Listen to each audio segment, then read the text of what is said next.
Hey guys, welcome to Josh Dell'Aria's Musical Escapades. My name's Josh Dell'Aria, I'm your host, and today I have a song that's really personal to me, written by a couple of my friends who got together and joined in to form a band a couple years ago.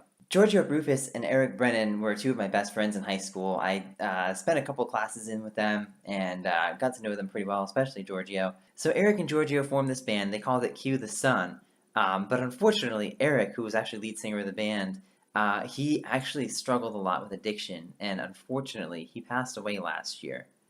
However, the band did have a lot of recordings of him already made, and they decided that they were gonna put it all together in what I think will most likely be their only album. So one of the songs from the album that I'll play for you guys here is called Traffic, and I think it really details a lot of Erik's struggle against these addictions and difficulties in his life. Now, as I mentioned earlier on in the video, this does contain some sensitive material, as I mentioned, so if you're under 18 right now, make sure you go grab a parent so that they can watch this with you, because like I said, it is pretty sensitive, some of the stuff that he did. So again, this song is called Traffic, and I'm gonna dedicate this in memory of Erik.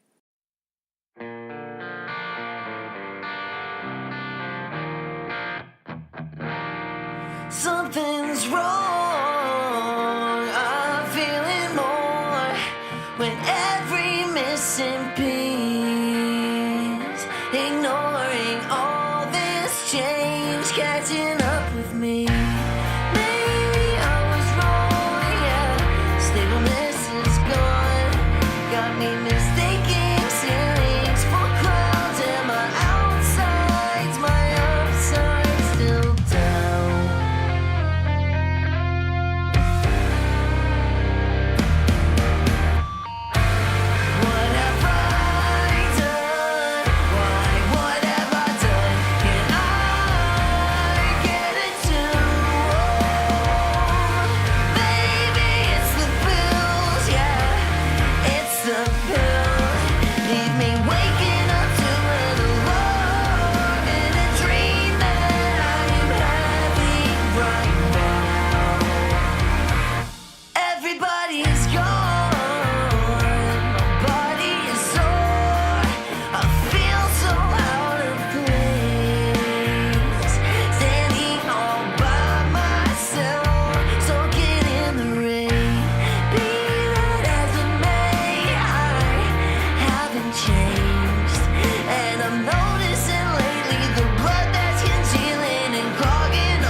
Don't know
It's crazy. You don't replace talent like this. I mean, it's, obviously I don't think talent is like the biggest barometer of musicians, but like just the way he sings and the way he emotes and just the way he comes across, the way he came across when he was still with us.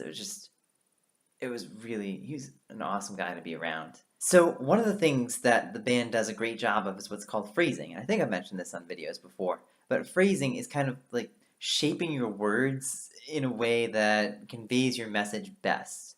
Um, so there are times when you kind of want to approach something quietly and then leave it loudly, or approach something loudly and leave it quietly. And you can do that kind of in the blink of an eye. And you can. I'll demonstrate how Erik does it here and the band does it here. Something's wrong. I'm feeling more when every missing piece, ignoring all this change, catching up with me. Maybe I was wrong, yeah. Stableness is gone. Got me mistaking ceilings for clouds, and my outside's still down. Yeah, so see, the goal of phrasing is to shape the words as if you were to hear them just from normal speech. And you might think that's actually an easy thing to do in music, but it actually takes a lot of practice. Because there's so many things to focus on when you're singing, because you have to focus on both your singing and your instrument playing at the same time.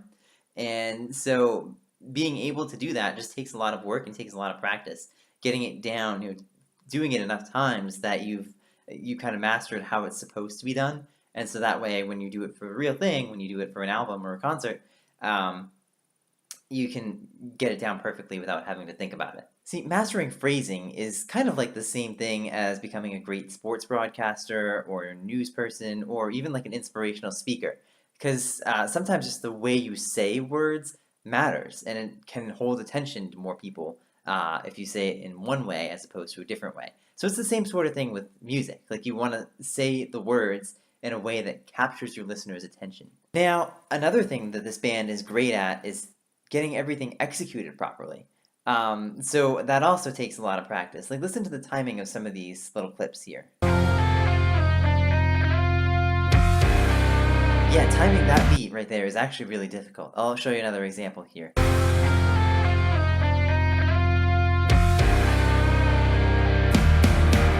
Oh. Yeah, that O from Erik is just right on the beat, and you couldn't time it any better than that. But it even doesn't sound like it's like just placed there, but that's basically what it is. But he's just making an O sound, and it's just kind of it's probably on the spot, but it just fell in perfectly with the music. That's one of the things that this band, and I think a lot of other bands that Georgio has been a part of, that's one of the things that they've done really, really well, is that they've timed everything properly. All the musicality is really good. And so I think that's what's one of the things that's really impressive about them. So another good thing about this song too is the repetitions they put in here, particularly in the chorus. And I think I'll let you listen to them here for a second. I just think that the way they're done is really well done. They are pretty well masked, and they're not overly repetitious, like I know a lot of songs can be if somebody kind of latches on to a particular phrase. Whatever I done, what have I done? And I get it too. Maybe it's the pills, yeah, it's the pills. Got me floating away on a cloud in a dream that I'm having right now. Yeah, for example, that line about "it's the pills," that is a really important line to really stress and make sure people get the point of that. So that's why it needs to be repeated, stuff like that. So I think pretty much all those lines in the chorus have good kind of like ability to be repeated and stuff like that, and just it just seems right. It just seems to be something that needs to be stressed to the listener, and that's why pretty much everything in that chorus can be repeated with a really good as a really good idea. Okay, one more thing I want to cover is in the final chorus, and I love this line. Swallow all your pills, yeah, till it gets you killed. Yeah, swallow all your pills until they get you killed. you can't get any more powerful than that. It's just kind of amazing that, I don't know, it's so hard that it feels like Erik kind of knew that this was coming. And it's really sad. But I mean, it's that line is just amazing in kind of describing that. And yeah, I don't think you can really criticize anything about this. That when you have things in the song like this, that it's just amazing the light it sheds on what was actually going on in his head.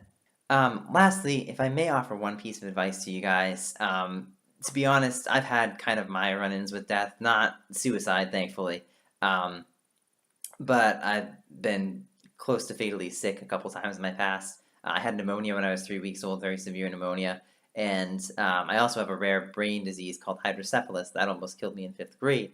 And so I'm sure that, if I didn't have a purpose for living at this time in my life, I wouldn't be here right now.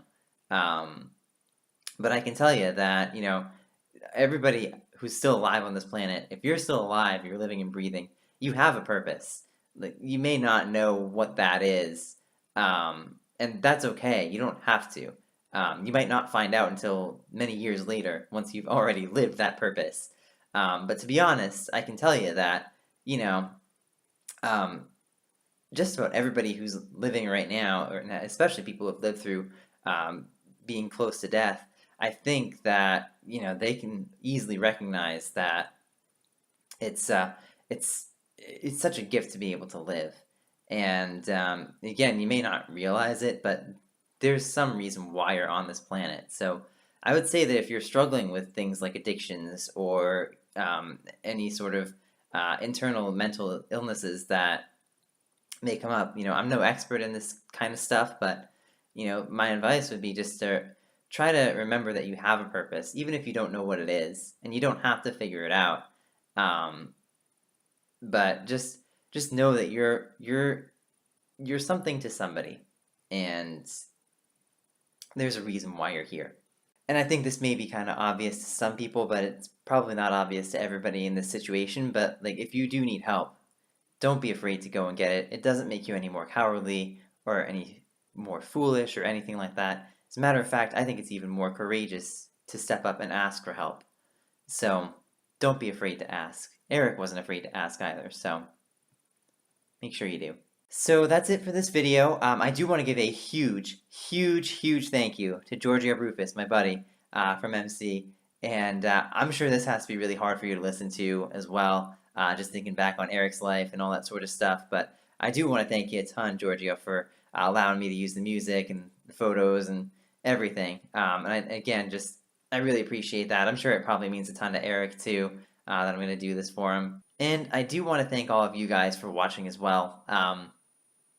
As I mentioned in the past, these videos mean a ton to the artists who are making the music. And, with your support, they're obviously going to be able to do more and get better at their craft and all that sort of stuff. And if any of you guys out there want to know more about Kue The Sun, you can visit them at their Bandcamp, kuethesun.bandcamp.com, or I'll put their Facebook link down in the description as well. You guys can also go down in there and check them out on Facebook if you'd like to. Thank you all for watching, and until next time, go make great music.